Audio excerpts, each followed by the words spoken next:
If you ever wonder what it was like if a detective solved crimes with sheer dumb luck and a complete disregard for common sense, The Naked Gun is your answer. It's got absurd gags, over-the-top stunts, and way more inappropriate one-liners than a middle school lunchroom. Let's dive into the chaos now, shall we? Because nothing says justice like a cop who can't figure out how a door handle works.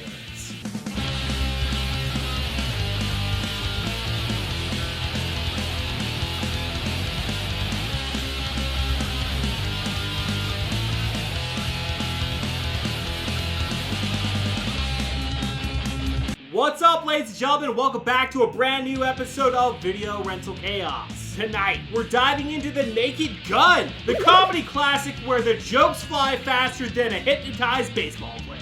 Leslie Nielsen is at his deadpan best. George Kennedy holds the chaos together. Now, this is the kind of movie you'd rent on a Saturday night. Laugh so hard that your parents yelled at you, and you still quote the movie decades later. Slapstick, outrageous stunts, and gags galore.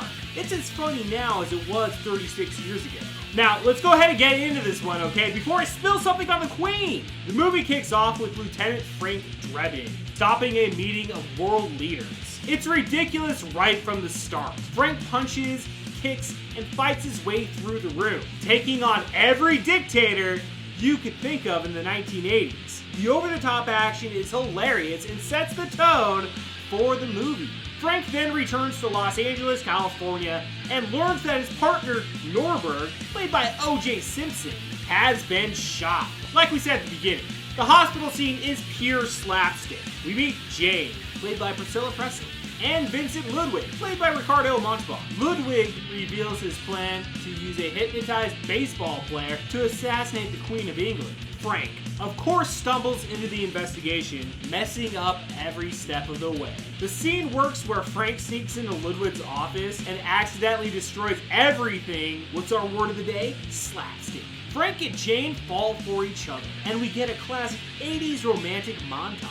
Now, we see Frank go undercover as a waiter at a banquet for the Queen. It's a disaster. It's one of those scenes where everything goes wrong, and you just can't stop laughing. The movie ends at a baseball game. Go Mariners! Frank dresses as the umpire to stop the hypnotized baseball player. The sight gags are endless. Frank's exaggerated umpire calls, him tackling random players, and the absurd chase to save the Queen. The scene is pure chaos and comedy perfection, and makes me laugh every single fucking time. When I think of 1980s slapstick comedies, The Naked Gun is the first movie that comes to mind. It's still as funny today as it was 36 years ago. I know people give these 80s comedies a lot of love, but trust me, revisiting them is worth it. This one stands the test of time, ladies and gentlemen. It really does surprise me, though, that we've never seen an actual comeback for movies like this. As a kid, I'd always rent horror movies, but most importantly, I'd always include a comedy film like The Naked Gun every Saturday night. It was a perfect combo. Watch something scary and watch something a little funny. Leslie Nielsen shines here. This is Leslie's second time on Video Rental Chaos, and he deserves all the credit in the world for how perfectly he played this character. George Kennedy now is another underrated gem in this movie, okay? He's hilarious, and honestly, he grounds the insanity. And O.J. Simpson, well, let's just say he's lucky I'm bringing up his name. The Naked Gun is a classic. If you haven't seen it in a while, give it another watch. It's comedy gold, ladies and gentlemen. And remember, if you ever find yourself impersonating an umpire to save the Queen, just make sure you call Strike 3 with style. So until then, I'll see you at the video store. You're out!